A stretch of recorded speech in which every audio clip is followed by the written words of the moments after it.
friends, and welcome back to my channel. Today I am going to be sharing with you my top 15 favorite plants of all time.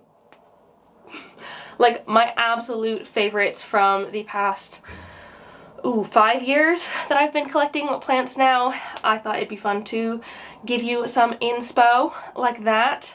I was originally going to do 10, but I'm indecisive and I couldn't pick just 10. I like a lot of my plants quite a lot. Picking 15 was hard enough. But yeah, this video was also voted on for by my patrons. It was actually the second most voted video. The video that was voted on for the most was actually a mystery plant swap video, which is coming on Friday, so keep an eye out for that. But because that's technically in September, I wanted to get this one up as well. 2 for the price of 1. Let's do the best that I possibly can. But yeah, that's what's gonna be happening today. Before I get into it, if you don't know me already, hi, my name is Emma and I make houseplanting content all over the internet. So if you want to follow along with my houseplanting journey and maybe learn something along the way, stick around, watch some more of my videos, and subscribe to my channel. If you're not new here, thanks for coming back. I hope you enjoy this video as well. Let's get into it. I figured I would go in reverse order, so you are getting my #1 favorite plant of all time at the end of this video. So starting off with my 15th favorite plant, the Peperomia Sarcophylla. Look at this insanity of a plant. So I've not actually had this one very long, but it has been like a quick favorite of mine. It is so incredibly striking, and the leaves, they're like thick like a Hoya or other Peperomia, but they look almost like an Anthurium leaf, which is so surreal. And this one has just been so easy and chill for me. For a while it was in bloom and I got like seeds off of it. I didn't try planting them, though I probably could have. And now it's putting out some new growth leaf-wise. There's another one in there, which you probably can't see. But it is doing so well, so chill, so easy care, low maintenance, but still is like so incredibly striking. They've only become like somewhat available here in the UK recently. I've heard they're still quite hard to come by in the US. So if you can get your hands on one for not very much, I would highly recommend it. It's just been so chill and looks stunning. I've also been really lucky with it and pests. Where it lives, there are some pests in that area that I know a lot of my other plants have, but I've checked this one several times and I think I've been really lucky in that it hasn't had any of those pests. So that's brilliant. I will definitely take that as a good sign. And yeah, I'm really pleased to have this one. It is so fun and funky, and it almost looks like a completely different thing, and it never ceases to like amaze me with its insane leaves. In spot 14 we have this absolute beast of a plant. This is a bird of paradise, and I have had this one probably for one of the longest amounts of time in my collection as well, and it has just always consistently put out beautiful growth for me. I love watching the new leaves come in. I've also found that the new growth for me tends to boom at the end of summertime. I have this one in a very high light spot. It normally sits just a little bit further into the corner there, getting as much sun as physically possible within the UK, and it seems to like that. I'm sure it could use a little bit more, but unfortunately that just is not possible in my home, so I've got it in the best place I can. And it tends to put out, I think, at least 3 or 4 new leaves a year. I think there's 3 individual plants in there, so it will produce at least 1 new leaf per plant on there. But I love how big and kind of crazy this plant is. You can't even see the top of it because it goes out of the screen and we are quite far away still. So yeah, it just, the sort of broad, expansive leaves of it are stunning, and especially if I dust it on a regular basis, It is so shiny. It just brings such like a lovely view to this corner of my home. I couldn't imagine my home without it. It would be really, really weird if I didn't. And I feel like Bird of Paradises as well, they're a great statement piece. If you want to be having like a big plant in your collection that's easy care, the Bird of Paradise is one that I would highly, highly suggest, especially if you can give it lots and lots of light, because it will love you for it and put out some insane growth. Like, big. It's just so big. And I don't do that much to it to help it be big. It's just a big plant. And I love it. It's just so cool. In at number 13, we have the blue Myrtillocactus. So probably a year ago, I would not have had any cacti on this list. I was never really able to take care of them properly, but in 2023, essentially since I started putting cacti and succulents into semi-hydro without a water reservoir, I have had so much more success with them. And the blue Myrtillocactus was actually one of the first ones I put into semi-hydro.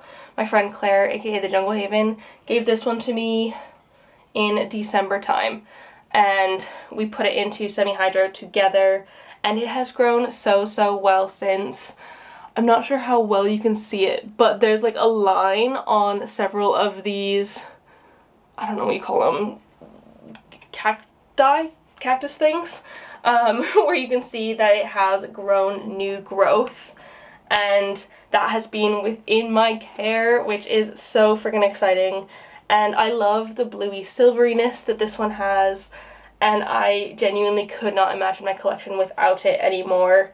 It's just so fun and weird and different, and it's probably also quite sentimental because it was like my first big cactus that I have been able to care for successfully, so there is a little bit of that in there, but I still wouldn't want to live in a home without this one anymore because it's so cool. And I mean, it has prompted the entire cactus cabinet that I have here. So yeah, I'm just really proud to have this one in my collection, and even if this one is a little bit of a sentimental one for me, I think it still deserves a spot on the list. So we've got it at 13. Coming in at number 12 on my list is the variegated cast iron plant. And to be honest, mine isn't super highly variegated or anything. It's just got a few bits here and there. Where's the really variegated leaf? This one. But I absolutely love this thing. It is such a chill plant. Cast iron plants in general are a great one. It was like almost a toss-up between this one and the normal cast iron plant. But because the variegated one just is that tiny bit like more interesting, I have selected this one. It is such an easy, slow growing, like low maintenance plant. You can grow it in almost any situation. I have mine in a place that's not getting tons and tons of light, but it's still absolutely fine. And like, it doesn't have tons of variegation, but again, that's okay. I don't mind that. So I actually got this plant from a friend for free because she was moving out of the country and had a lot of plants that she couldn't take with her, and she gave this one to me. Unfortunately, it was covered in spider mites at the time. It was kind of my first big issue with spider mites. I'd never had them previously in such an intense way, and so I very quickly had to figure out how to deal with them. But this one was an absolute trooper. I think it only lost like maybe 1 or 2 leaves in that time, and it's still looking pretty good, save for this one brown tip, which I don't even care. I suppose I could cut it off, but it doesn't bother me at all, and I kind of don't want to ruin like my best variegated leaf. It's just a very all-around easy care plant, and now that it doesn't have spider mites anymore, like, I think 2 years on, or maybe 1 year on, I'm not sure. It is just an absolute easy staple in my collection. In spot 11, we have an Alocasia. This is an Alocasia dragon scale, and oh my goodness, I am so incredibly proud of this plant. I know a lot of people have issues with Alocasias cycling, or like releasing a new leaf or having a new leaf emerge and then immediately killing off an old one, or vice versa. Typically that is because of lack of nutrients, but I have found that does not happen personally with my dragon scale. It absolutely, it is thriving, and its leaves are big and beautiful. I know it is a little bit one-sided because I do have it in my cabinet facing outward, but I personally don't mind that. I suppose if you put it in the middle of your room, you could rotate it, but I don't mind if my Alocasias go a bit one-sided. That doesn't bother me. But I am obsessed with these sort of prehistoric looking dragon scaly leaves. The different shades of green in there and like the veins on them is stunning. They're also very firm. I found that some Alocasias tend to be on the softer side, like the poly. They're more like flexible and leathery, whereas this one feels like they are firm in there, which is really, really cool. And I am just so glad that I've been able to grow this one so well and happily. As you can see, it is in semi-hydro. That is not a surprise to anyone who knows me. I keep all of my Alocasias in semi-hydro because that is the best way in my experience to keep them happy and healthy and getting enough water. So yeah, it is the only way I would ever keep an Alocasia ever again, is in semi-hydro, and this dragon scale is no exception. I also love the way its stems have those little purple spots on them. I know people have seen them in videos in the past and thought I've had like scale or something or pests on my plant, but it's not. The stems are just purple speckly, which is really cute and adds another layer of like interest to them. They're almost like freckles. It's just cute and I like it. But yeah, I'm just so glad to have this thing. It's probably, I guess it's the only Alocasia on this list, so it must be my favorite Alocasia. In at number 10, we have the Hoya Crassiopetiolata Splash. If that isn't a mouthful, I don't know what is. But this is one of my very favorite Hoyas because of the stunning variegation on its leaves. It's like this beautiful dark green color, and it has insane splashes on them.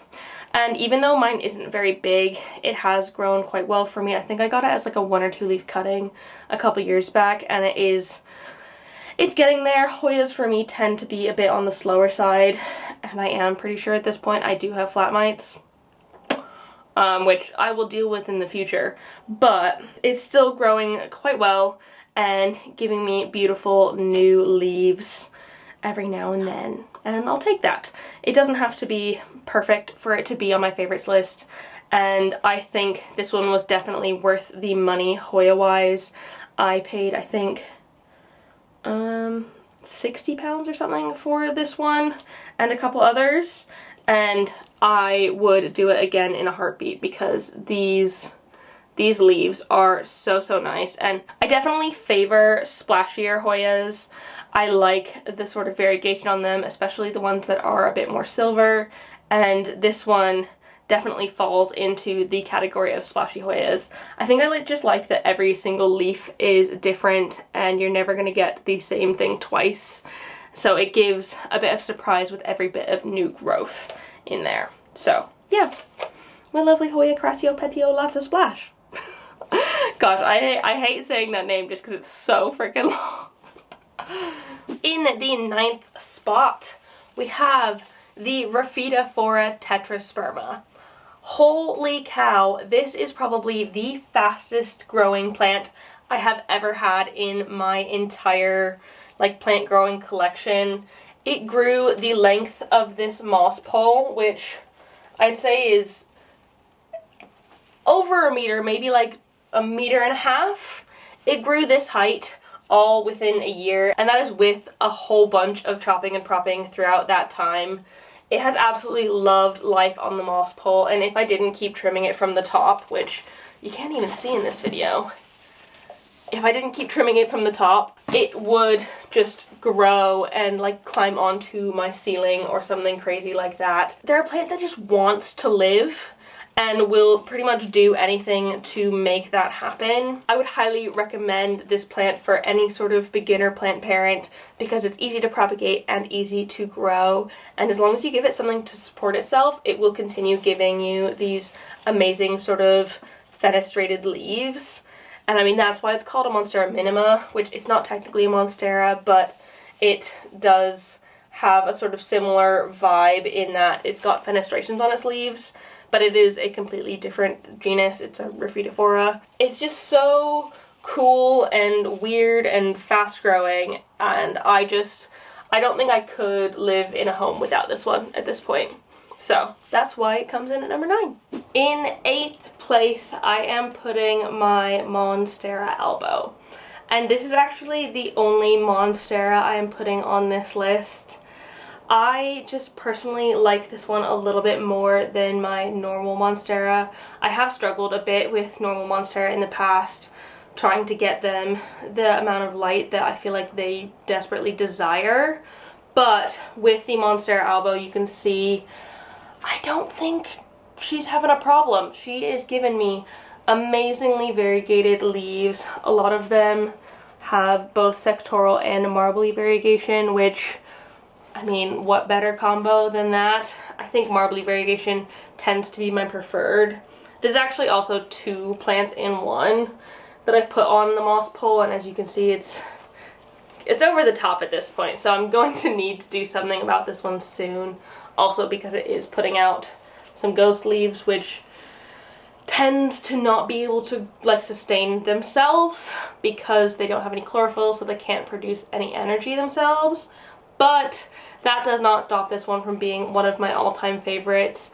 I think it's also here for a sentimental reason because it is the first sort of rare plant that I got myself back in 2020 when I was just starting to get into rare plants, and this was one of them, and it is just, it's just made me so happy over the years. And again, it's one where every single leaf grows out different, and when a new leaf emerges, you just get to watch and wait for what it ends up being. And even though this one does tend to get a bit brown in the high variegation bits of it, I don't mind. I can cut them off, or I just sometimes just leave them, which probably isn't the best thing, but it just makes for such a stunning plant. I do think, however, if I had a large form Monstera, that would be replacing this one on my list, but I don't, so she is my baby, and I will always love her so freaking much. And I love, love, love how they've gone so far down in price in the last, like, couple years. Like, they are so much more accessible now than when I got this one. And it just makes me so happy because they are really easy to care for plants. They just are a little bit funky because they've got variegation on them, which makes them that little bit more special than your average Monstera. In 7th place, we have the Philodendron El Choco Red, or the Philodendron Rubra Juvenile. Same plant.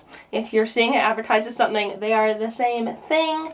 But I got this plant as a wish list plant in December of last year, and it has grown amazingly for me in this time. It hit, like, basically instantly became one of my all-time favorites.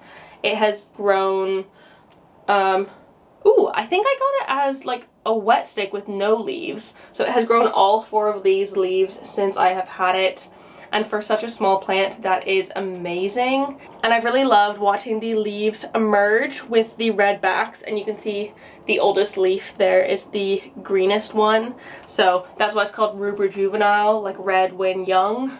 So the backs are red when it is a baby, or like when the leaf is new, and as it matures they go less red.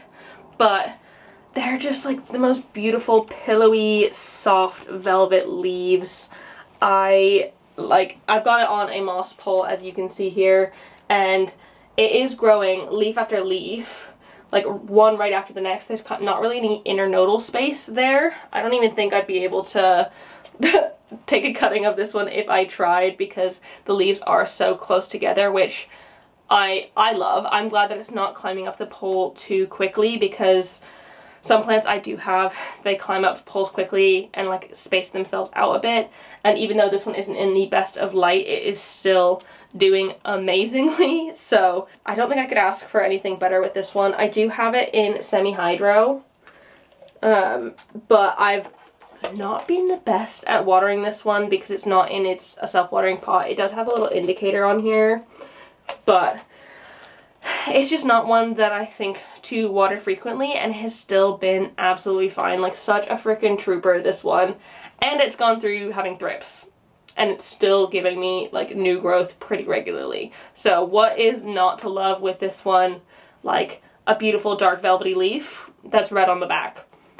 Amazing. And normally I'm not a big color like plant person, but because it's red on the backs of the leaves, I don't normally need to see it, and when they're coming out and unfurling, I can like enjoy the red then, but I don't have to watch it like all the time, and it doesn't like distract me and catch my eye too much. So yeah, I would highly recommend this plant to anyone who's into philodendrons. And even if you're not that into philodendrons, if you want something to climb that's beautiful like this, 100% El Choco Red for sure.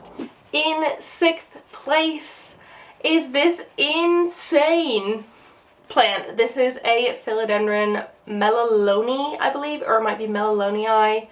I'm still not 100% sure with this one. I was given this one as a Philodendron Fat Boy years and years ago at this point, and it was big then, but like, holy cow, is it big now. Like, the newest leaf that's just popped out is easily over 50 centimeters. It is a large plant, and it really contributes to the jungle vibes in my home, and I could not imagine my home without it.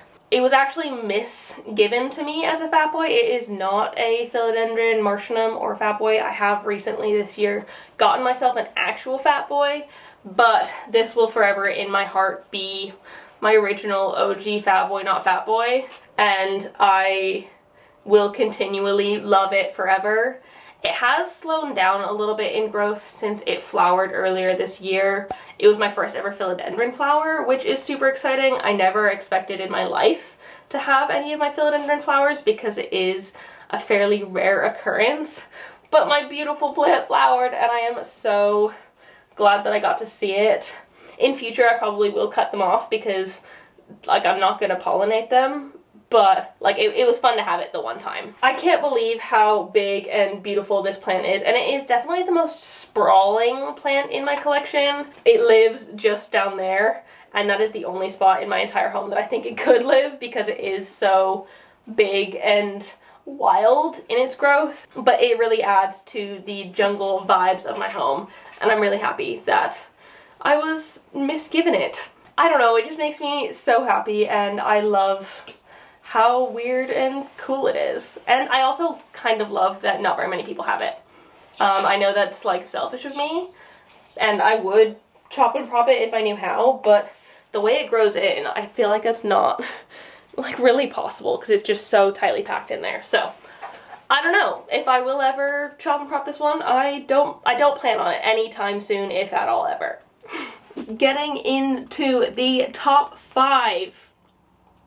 Number 5 is this insane beast of a plant, the Anthurium Crystallinum.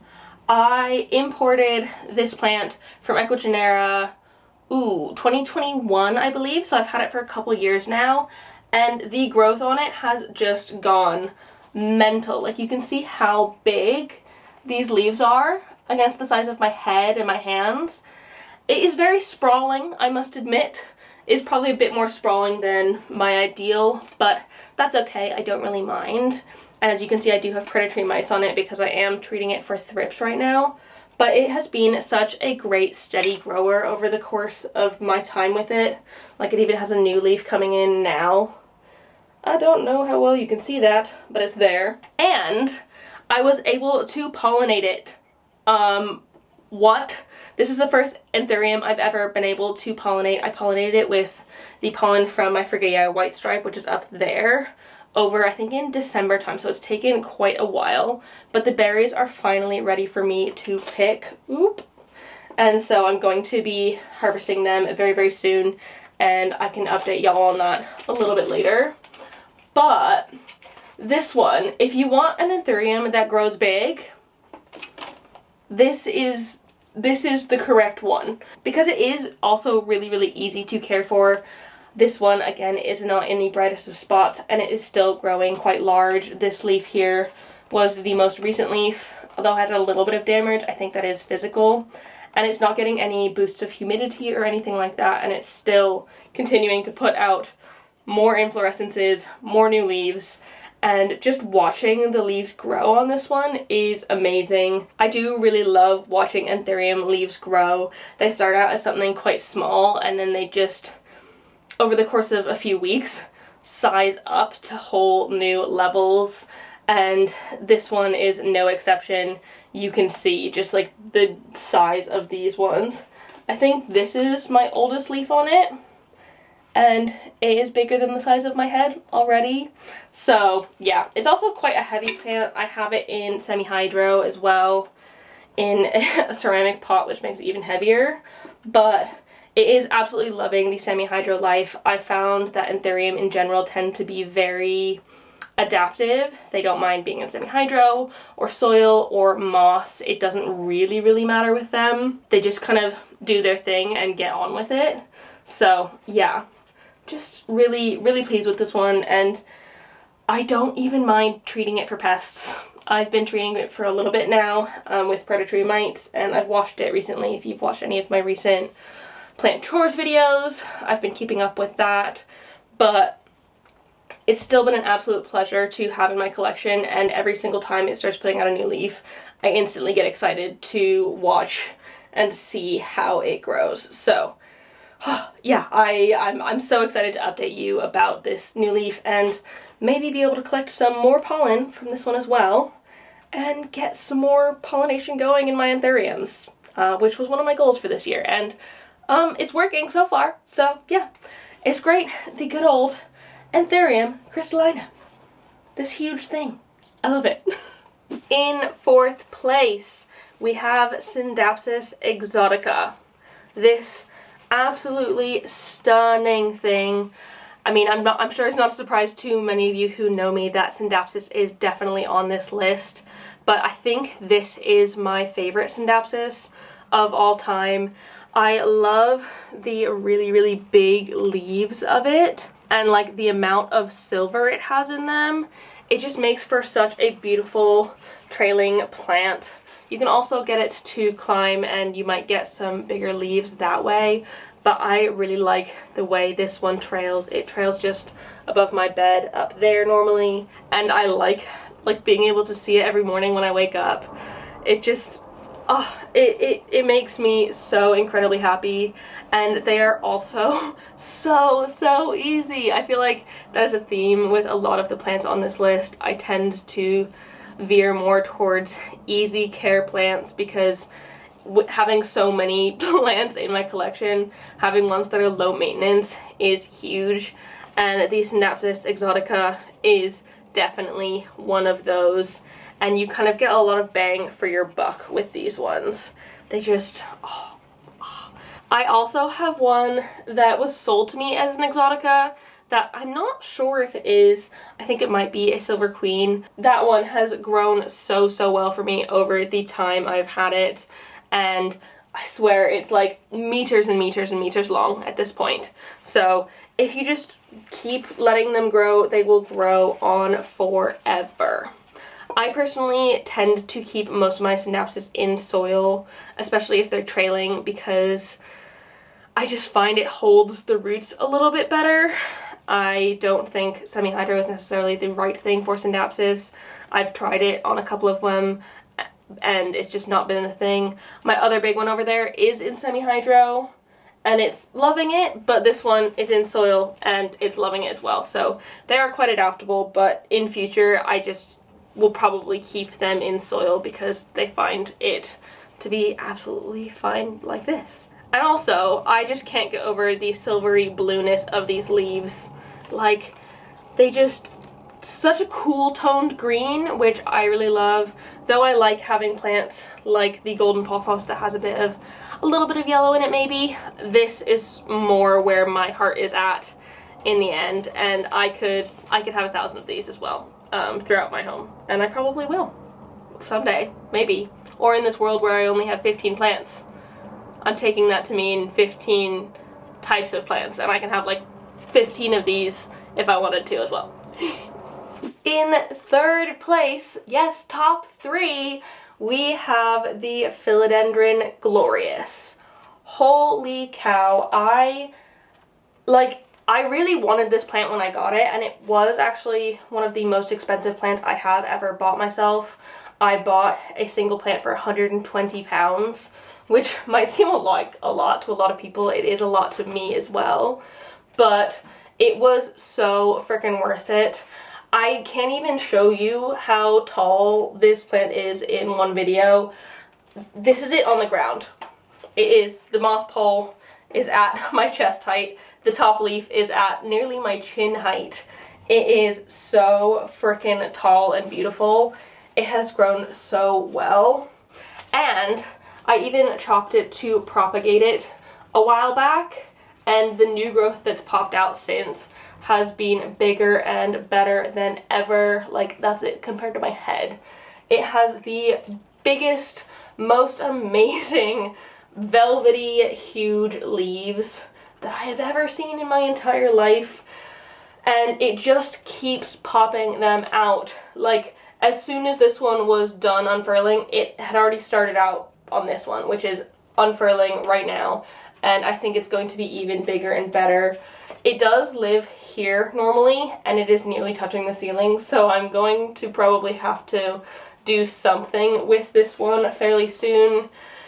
I'm very nervous about it because this is one of my most prized plants in my collection. I should also say that the Glorious is a mix of a Gloriosum and a Melanochrysum, so it has like the best bits of both in it, and I feel like you can kind of see it in its leaf shape and style that it is a bit of both. Like, words don't even describe how much I adore this plant, and I have loved watching it grow over the course of the last, I guess, nearly 2 years now, which is crazy, seeing as I got it as like a few leaf plant ages and ages ago. And it has grown so well into the pole. Let me see if I can show you that in there. Look at those. Like, those roots are absolutely phenomenal. It is loving life in my home, and I am loving its life in my home as well. Coming in at number 2, my second most favorite houseplant of all time is the fern leaf cactus. This stunning thing. And I know I haven't had this specific plant for very long, but basically as soon as I saw a fern leaf cactus on the internet, I knew that I absolutely had to have one, and it was going to have the perfect spot in my home. I am absolutely obsessed with this plant to this day. I feel like I could have my entire house filled with these. Like, even I go to a plant shop and I find them and I see them online and stuff, and I'm like, I want to buy more. I just want so many more of these. They have amazing sort of rubbery feeling leaves, and in this beautiful sort of mermaid tail fern leaf shape. Just like absolutely stunning, and they can grow really long and big as well. Mine, I'd say, is like a medium-sized plant. I also have a cutting that I got before I got this one from a swap. So it's one that I think like everybody could easily have in their collection. It is an epiphytic cactus, or a jungle cactus, meaning that it can suck out humidity from the air and is absolutely okay in a more tropical environment, and it can get nutrients through that sort of process. I'm not like fully 100% understanding of how it works because it's just a surreal thing, but like it is just so big and beautiful and hanging and traily, and has grown really well in my care. A lot of these light green bits you can see throughout the plant are all bits of new growth that I've had since I got it like just a couple months back. But they are also really easy to propagate. The other one that I have, I propagated from just a normal cutting by putting it in soil and giving it semi-frequent watering, and it rooted itself and is now growing new growth. So they are like surprisingly really easy to care for, and they tickle the planty bit in my brain that wants to feel like they're living in a jungle. So yeah, good old fern leaf cactus. I could have 1,000 of these. I would have 1,000 of these. I could fill my entire house with these. I love them so much. And then coming in hot at number 1, my top favorite plant of all time. It's probably not a surprise if you've been here before and you've heard me speak about plants like ever. It is the Cebu blue, Pothos or Peperomia Sarcophylla Cebu blue. Oh my goodness. I find this plant to be so easy, like any other Peperomia, like a golden Pothos or anything like that, but with the most stellar blue silvery leaves. And when it grows a little bit bigger, they do get fenestrated. Unfortunately, mine's not at that point yet, but it probably will be soon. It is getting quite big. I do have one piece of fenestrated one down here that I got from a friend, but I don't know if they'll refenestrate on that one because it was a mid-cut. It's okay, it'll happen in time, but I could 1,000% fill my home with Cebu blue. I could put one in every single corner. I have multiple plants of this already, and I don't mind. I have some trailing, I have this one climbing. This was actually one of the first plants I ever put onto a moss pole, and it is still doing amazingly. I can't believe how much it has sized up over time as well. I got my first Cebu blue cuttings, probably in 2020 when they were about 15 pounds for a single node, which is absolutely insane. So I'm very glad that they are much more accessible now. And I have loved sharing cuttings of mine with people over time through swaps or just giving them to people because it is my favorite plant. I just want every single person I know to have one because it's so easy care, so low maintenance, yet has like one of the most beautiful leaf structures I find in my collection. And I never need to worry about it. I just get to set it and forget it, and it looks this beautiful, and it's just such a happy camper. I don't even know what else to say about it. It just is one that when I think of my favorite plants, it will always be there. And I know it will because it constantly brings me joy. Every single time it puts out a new leaf, I get excited about it. And it's even nearly at the top of this pole again. So, it's just such a joy to have in my collection, and I wouldn't want to have a plant collection without it. So yeah, Cebu blue, my most highly recommended plant of all time, my favorite plant. I love it so much. It is my favorite baby.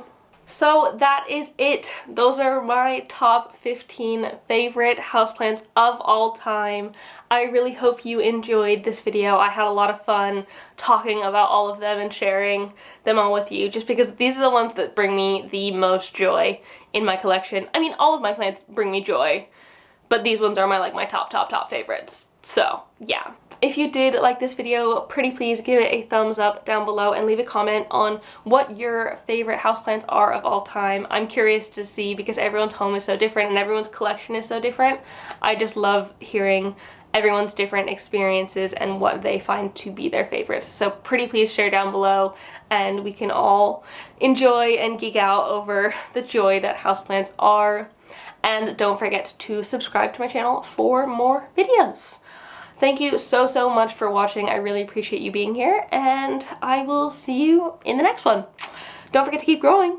Bye!